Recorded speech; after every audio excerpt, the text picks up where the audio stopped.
Dear friends, welcome to the show Talk with Your Doc. I am Dr. Prashant Tajani and with me is Sarah Miller. Sarah Miller is a registered dietitian at Thunder Bay Regional Health Science Center, and she works with Bariatric Regional Care Center for last 12 years, and we are very happy to have her. She is going to guide us about diet and nutrition. Many of our diseases are related with the diet. Diseases like obesity, hypertension, diabetes, heart disease, and many more, and some of the cancers are also related with the diet. So if we can have a happy and healthy diet, then we can remain happy and healthy. And Sarah is going to tell us about various happy and healthy dietary methods. Welcome, Sarah, and thank you for coming here for the show. Thank you very much for having me. In last 30 years or so, we have seen that the obesity rate is increasing not only in North America, but everywhere in the world. Now, people are more and more diet conscious. They make sure that they eat less fat and healthy diet, but still the obesity is going up. So can you please help us to understand? Sure. It is very true that the obesity rates are increasing over the past several years.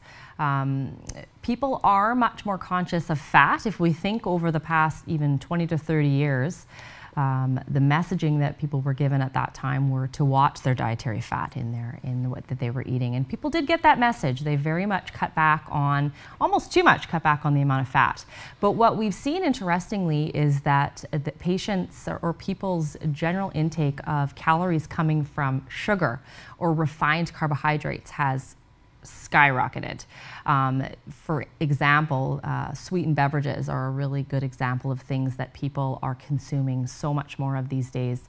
We think about Starbucks, Tim Hortons, hot and cold beverages with a lot of refined sugar, baked goods, our reliance on convenience and fast foods that have a lot more refined carbohydrates. So although our intake may not be coming from fat, a lot of it is coming from sugar. So the calorie values from the fat may have been reduced, but the number of calories from the alternative dietary habits, that's right, like sugar containing soft drinks have increased, have gone up, which has resulted in the obesity probably. That's right. So when we say the calorie, what is the ideal number of calories one should have in a day? Right. So that's very individualized for each person. There is the dietary reference intakes that are put together, developed by the Institute of Medicine, that's based on the best, most recent research that we have about optimal health and sort of the makeup or composition of the diet. They recommend right now approximately about 30% of your overall calories should come from fat, 20% should come from protein, and about 50% should come from carbohydrates. That's a very general recommendation. So 30, 20 and 50. 50 That's is right. carbohydrate, 30 is fat and 20 is the protein. Yes. So in terms of number of calories, like say 1,000, 2,000 calories, what That's should right. be the consumption? Right. So that again is really hard to predict for any one person. It has to be very individualized. I think the Canada's Food Guide generalizes about an 1,800 calorie diet is what they base their recommendations on. But if we take, say, an average 50-year-old female who's about 160 centimeters, that's about 5'3", 160 pounds, and we calculate her estimated energy requirements. I use a calculation called Mifflin St. Jean, but there are different ones you can use. Her energy estimates are about 1,650 to 1,750 approximately that she would need. That's going to change based on your age and based on your activity level, based on your height. And so there can be differences up to 500 to 1,000 either way, depending on man or woman, height, age, things like that. So if like somebody in the office, most of the people nowadays have a sedentary lifestyle. That's right. They either sit in front of computer or TV or on a couch. So if somebody is sitting habits, then the average calorie should be between 1,500 to 1,800. Is that what? Probably. Numbers? And that's a very general guesstimate based on an average person. Now, does it matter that this daily calories come from 1,500 comes from say fat or carbohydrate, or it has to be proportionately divided? I usually recommend that it's pretty proportionally divided based on what we were just talking about, the 30% fat, 20% protein, 50% carbohydrate. There are ranges among there that you can stick to and balance it out. But generally you want to include all of those different nutrients to make sure that you're providing a good balance of vitamin and mineral, micro and macronutrients, as well as things like fiber in a general balanced lifestyle. Okay. Now, the calorie consumption throughout the day, what should be the distribution? Like, we keep on eating throughout the day. Sure. So how should be the distribution of this 1500 or 1800 calories? Sure. Sure. And I see a lot of patients with all different kinds of lifestyles. And so people who eat a lot of their calories in the evening or a lot in the early part of the day, and who skip meals, who go long hours. And so generally I try to get patients, or I try to encourage patients to eat kind of regularly, evenly spaced meals that are fairly well balanced. I usually encourage about 3 food groups in a meal. The timing can be really important. Now, it's going to depend on their lifestyle. If they're a person that works long hours, we want to make sure that we're eating in the morning, and then about every 4 hours after that. For someone who is retired and eats around 8 or 9 in the morning, and then at noon or 1, and then eats their dinner by 5, that may be a fine pattern for them. For other patients who may be up early in the morning, eating at 6 a.m., maybe not getting a lunch for another 6 hours, and then dinner for another 6 hours after that, they may need to modify their pattern of eating to be more small, frequent type meals so that their blood sugars and appetite stay a little bit more stable. They may benefit from, again, eating every 3 to 4 hours. And that helps to prevent overeating. When we get too hungry, we then are vulnerable to making poor food choices, eating something quick, and overeating and eating too fast. Right, right. So you recommend that eating frequently at, say, every 4 hours interval, Yes. a small meal. And you mentioned that if we eat too much at the same time, the sugar level goes up. Can you explain a little more about it? So our blood sugars go up and down in response to what we're eating, mainly in terms of carbohydrate content. So if we're eating large portions at one time, particularly if we're eating foods that are very high in carbohydrate, that may spike our rise in blood sugar and cause a lot of insulin to be produced by the body to deal with that sugar and store it right away. So what I recommend is to keep that a little bit more balanced, not such wide fluctuations, is keeping the carb content moderate through the day, balancing that with protein and fat, and having that sort of balanced, small, frequent meals through the day. That keeps appetite stable. Now, this spike of insulin, suppose I did not eat any breakfast and I eat, like I'm too busy in my work, and I go without any meals till 4 o'clock, and then I'm hungry and I eat all of a sudden like which is whole something pizza. I commonly see. A lot of people don't have time or skip, are not in a good habit of eating breakfast, and so their first meal may not be until 4 o'clock. What happens there is your body stays in what's called a fasting state, where their metabolism is not working very efficiently at burning energy. And so they're storing most of the things that they eat. And over time, your body sort of gets used to you not feeding it regularly. So it really burns quite slow. And so if you're not eating until 4 o'clock, you've probably built up a really big hunger. Now you're vulnerable to making more often poor food choices. We see people that don't eat regularly through the day tend to eat large portions, and then they tend to graze and snack throughout the evening to make up those calories that they've missed during the day. So I try to encourage patients to start with a meal in the morning to break that fast within 60 to 90 minutes of waking, and then about 3 or 4 hours after that.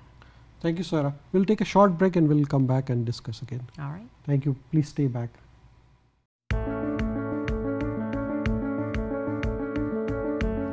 Welcome back to the show, Talk with Your Doc. With me is Sarah Miller, who is a registered dietitian at Thunder Bay Regional Health Science Center.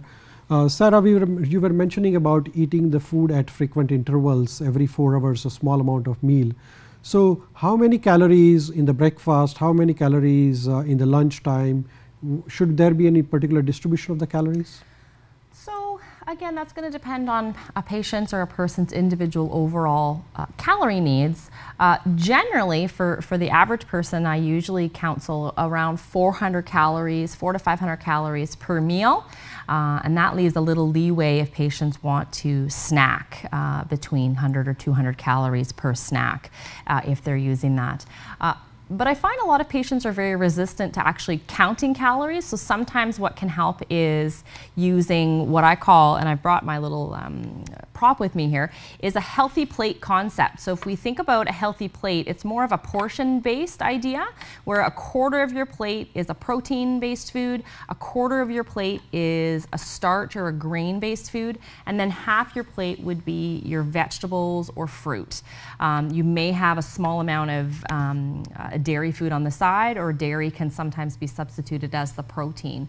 But some patients do better with this kind of concept to help control portions versus a calorie counting concept. So we can work either way with patients that way.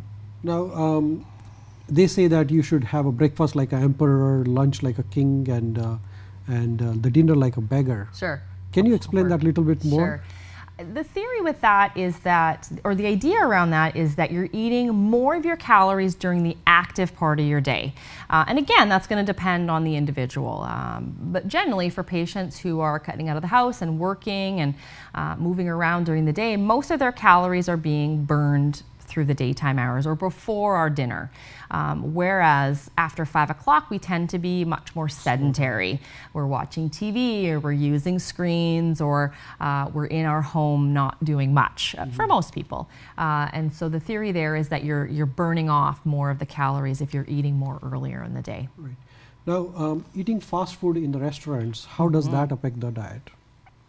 So it's pretty common knowledge for most people that fast food is a source of high calories and high fat. Oftentimes when I meet with patients, you know, they're reluctant or they feel like they're confessing their sins to me when they tell me that they eat fast food. And it is very true. Eating a lot of meals away from home using drive-through or convenience foods at restaurants may contribute to a higher calorie intake. But it's not always that simple. You have to take a look at their overall diet in context of how often are they using the foods and what are the portion sizes and choices. People do need to be careful at fast food restaurants these days because restaurants have picked up on this healthy eating idea, and they've often incorporated many alternative options that some consumers may perceive as being healthier, things like wraps or salads or grilled meat options. But you have to look a little deeper at some of those things. They're often loaded with a lot of high-fat sauces and dressings and cheese, and so you need to be well informed. Some of those options may be higher, even higher in calorie and fat than some of the traditional counterparts. So the fat which we eat now, there are various types of fat: saturated, unsaturated, polysaturated, monosaturated. Right. Can you please explain us about advantages of having different types of fat? Right, and this is often a lot of clarification that I make with a lot of patients. So you're right, there are two different categories of fats, the saturated and unsaturated. Your saturated fats are all of your animal-based fats, or what I usually say, if it was an animal or it came from an animal, it's likely going to have some naturally occurring saturated fat. Saturated fat is also found in palm and coconut oil, as well as lard and shortening that are solid at room temperature. These foods increase our bad cholesterol, or our LDL, okay? Trans fat are another kind of a saturated fat that are also naturally found in small amounts in meat, dairy, but are also industrially developed or processed and added to a lot of packaged foods, so you have to be careful there. Trans fats are also known to increase our bad cholesterol, but decrease our good cholesterol. So they are highly associated with heart disease or heart attack risk due to that increase in the cholesterol levels. Alternately, the unsaturated fats are very good for our health. And those are the mono and polyunsaturated fats, or MUFA and PUFA, we call them for short, are found in, polyunsaturated are found in fatty fish, nuts and seeds, certain types of oils, whereas the monounsaturated are found in avocado, nuts and seeds as well, and other types of oils as well. These fats, although better for our health in terms of no effect on the cholesterol, still calorically are the same as saturated fat. So that's where some of our patients who are trying to manage their weight or watch their weight get into trouble, because they are using a lot of unsaturated fats thinking that they're healthy for them, calorie-wise, they're exactly the same. So you do need to be careful and still modify or watch your portions of the unsaturated. The recommendation, I think, is about 2 to 3 tablespoons of unsaturated fat a day. Right. So when we choose the diet or food, we should look for unsaturated fat. Unsaturated choices or more plant-based choices. Vegetarian type or vegetable type choices. Now, how about the proteins and the health?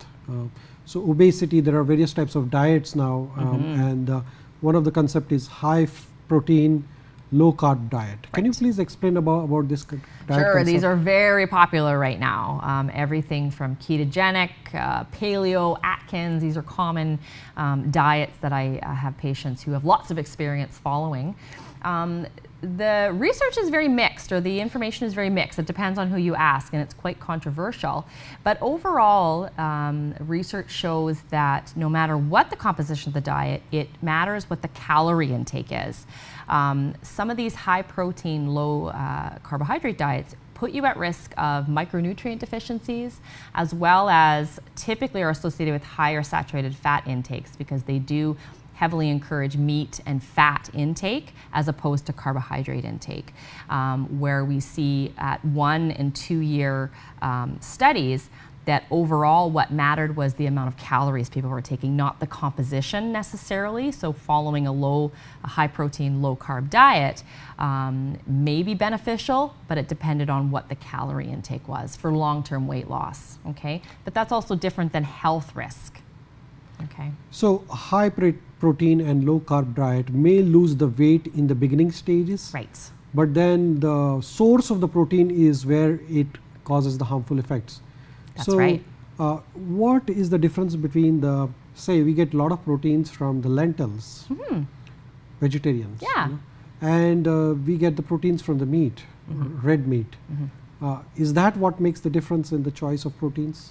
It can. There is lots of research that suggests that high dietary intakes of red meat in particular, which would include red meat, beef, and pork, do lead to higher risk of bowel cancers specifically. Yes. And so watching your intake, I believe the recommendation from the Cancer Association is about 16 ounces a week of no more than that of red meat and processed meat. So that's going to be things like bacon, ham, some sausages, some processed sausages. When we look alternatively at something like lentils or other type of legumes or pulses, these vegetarian sources of protein do provide a lot of health benefit, what we call cardioprotective, in that they have what's called high intake of phytosterols, which are sort of plant compounds that are good for your health, health promoting.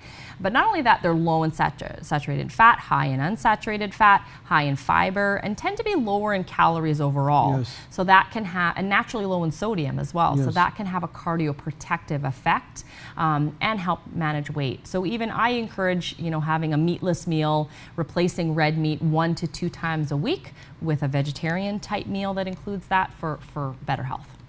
Thank you, Sarah. We'll take a short break and we'll come back. Please stay back for the next part. Thank you.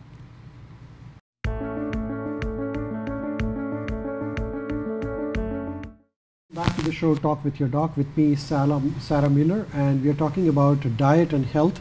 And Sarah, you were mentioning before the break about source of protein, and you mentioned that having vegetable or vegetarian source of proteins like lentils or nuts, it is much more healthier than the protein source from the animals, and it reduces the risk of cancer as well and many other diseases. It can, yes. So we can have one serving of nuts instead of having a serving of beef probably then, to keep ourselves healthy and happy. Yeah, it's about really looking at the context of the diet overall and how many portions you're having. So reducing, it's really about balance, finding a balance of both kinds. Right. Now tell us about the carbohydrates. What are the good sources of carbohydrates? Are there good carbohydrates, bad carbohydrates? Sure. Poor carbohydrates really have a bad name. Over the last few years, they've been what I call villainized in our culture, right? Where carbohydrate is essential for good health. It is the main source of energy to our brain and central nervous system. And so it's really essential to be, incorporating regular sources of carbohydrate. But you're right, there are healthier sources of carbohydrate and not so healthier sources of carbohydrate. And unfortunately, our diet in our society has increased in the amount of refined or processed type of carbohydrates, basically sugar that is added to a lot of the foods and beverages that we consume because it helps to make food more convenient but still tastes good, and we sort of get hooked on that sugar. Healthy sources of carbohydrate are what we want to think of as complex sources, so not necessarily as easily digestible. Things like whole grains, fruits, vegetables, of course. Again, pulses and lentils and legumes are examples of sources of sort of high fiber and complex carbohydrates. So good carbohydrate, I understand, is any carbohydrate or any sugar which comes with the fiber. That's right. Right? Like, so eating a fruit is better than drinking a fruit juice probably. That's right. Right? That's so right. What happens? Why we call it as a good? Why the carbohydrate with the fiber is good? Just because it elevates our sugar slowly, or how does it? And so exactly what you talked about, the more refined a carbohydrate, the more that bran has been stripped away from the component of the carbohydrate. And so the less refined usually means that it has higher fiber, which generally means a lower rise in our blood sugar. So we talked earlier about portion sizes, and if we eat a large portion, say, of carbohydrate-based foods, our blood sugars go up higher and then come down quicker typically. When we're including foods that are more whole grain or intact, like fruit and vegetable, our body has to digest that a lot slower. So the rise in blood sugar is much slower and takes longer to come down, which typically means that we're more satisfied between meal to meal. So that's the importance of including those types of foods. So one of the concepts now coming up is the glycemic index of the food, and somebody was mentioning that you should eat the food which has low GI index to watch your weight. Right. Can you explain us about this GI or glycemic index? So glycemic index is a ranking of a carbohydrate-based food's ability to, or how quickly it causes a rise in the sugar. What it doesn't account for is the amount of actual carbohydrate in the food. It usually is related to the fiber content and again, that digestion of the sugar. Foods that are very low in GI are things like meats and dairy, anything with protein and fat. And we think of high GI foods as being more of the refined type carbohydrates. So high glycemic index foods would be things like short grain white rice, rice cakes, white bread, baker style russet potatoes, things like that.